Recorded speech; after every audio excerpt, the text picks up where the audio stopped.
আচ্ছা, ট্রেডিংয়ের দুনিয়ায় 1 মিনিটে কী বা হতে পারে, তাই না? কিন্তু শুনলে অবাক হবেন, 1 মিনিটের স্ক্যাল্পিংয়ের জগতে এই 1 মিনিটে কিন্তু অনেক। এটা হলো একটা হাই স্পিড ট্রেডিংয়ের খেলা, যেখানে ফোকাসটা থাকে বাজারের খুব ছোট ছোট মুভমেন্ট থেকে লাভ তুলে নেওয়ার উপর। চলুন তো এই ঝড়ের গতির কৌশলটা একটু কাছ থেকে দেখা যাক। প্রশ্নটা খুবই সোজা সাপটা। মাত্র ৬০ সেকেন্ডের একটা ট্রেড থেকে কি আসলেই লাভ করা সম্ভব? এই প্রশ্নটাই কিন্তু 1 মিনিটের স্ক্যাল্পিং কৌশলের একেবারে মূলে। এটা শুধু দ্রুত ট্রেডিং না, তার চেয়েও বেশি কিছু। এটা হলো একদম কাটায় কাটায় মনোযোগ আর নির্ভুল সিদ্ধান্তের একটা খেলা। এই পুরো কৌশলটা ভালোভাবে বোঝার জন্য আমরা এটাকে 4টা ভাগে ভাগ করে নিয়েছি। প্রথমে দেখব এখানে স্পিড বা গতির দরকারটা কেন এত বেশি।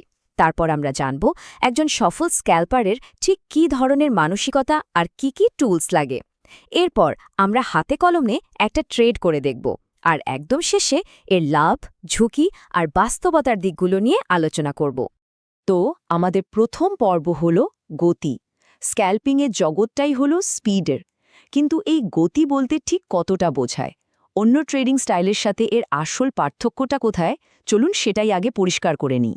স্ক্যাল্পিং আর ডে ট্রেডিং দুটোই কিন্তু শর্ট টার্ম, কিন্তু এদের মধ্যে পার্থক্যটা ঠিক যেন একটা স্প্রিন্ট দৌড় আর ম্যারাথনের মতো।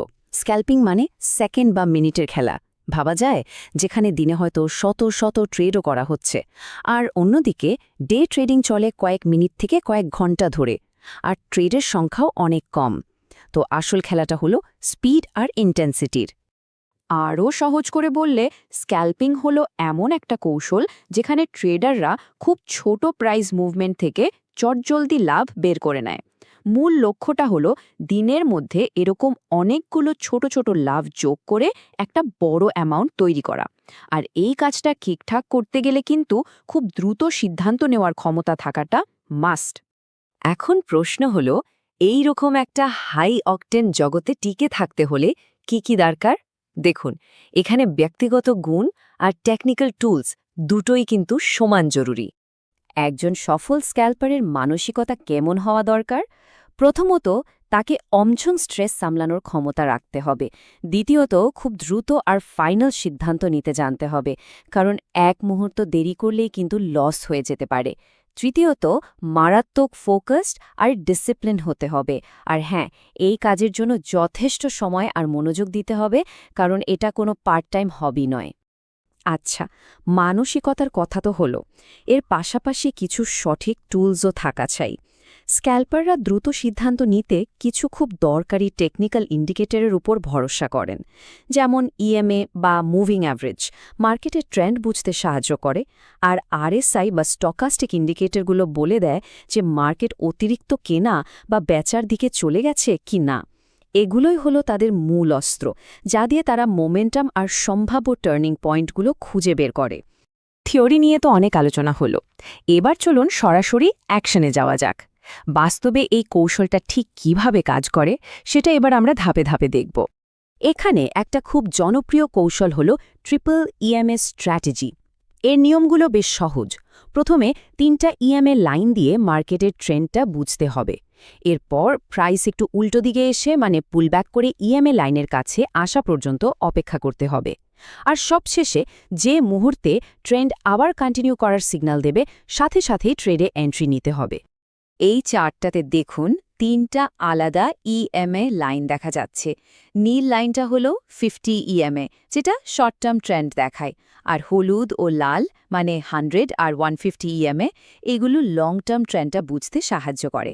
যখন প্রাইস এই 3টা লাইনেরই ওপরে বা নিচে চলে যায়, তখন বোঝা যায় যে একটা বেশ শক্তিশালী ট্রেন্ড চলছে। আর এই চার্টটা হলো একেবারে লাইভ অ্যাকশন। খেয়াল করুন, প্রাইসটা একটা পরিষ্কার ডাউন ট্রেন্ডে আছে। ইএমএ লাইনে পুলব্যাক করার পর যেই মুহূর্তে একটা ক্যান্ডেল ট্রেন্ডের দিকে ক্লোজ হলো, ঠিক তখনই একটা সেল এন্ট্রি নেওয়া হয়েছে, আর এর সাথে সাথেই নিয়ম মেনে স্টপ লস আর টার্গেট প্রফিটও সেট করে দেওয়া হয়েছে। কৌশল তো জানা গেল, কিন্তু এর পেছনের আসল সত্যিটা কি? চলুন, আমাদের শেষ পর্বে আমরা রিস্ক ম্যানেজমেন্ট আর লাভ নিয়ে বাস্তবসম্মত কিছু প্রত্যাশার কথা বলি। স্ক্যাল্পিংয়ের ক্ষেত্রে একটা জিনিস কিন্তু একদম নন নেগোশিয়েবল, আর সেটা হলো রিস্ক ম্যানেজমেন্ট, মানে ঝুঁকি সামলানো।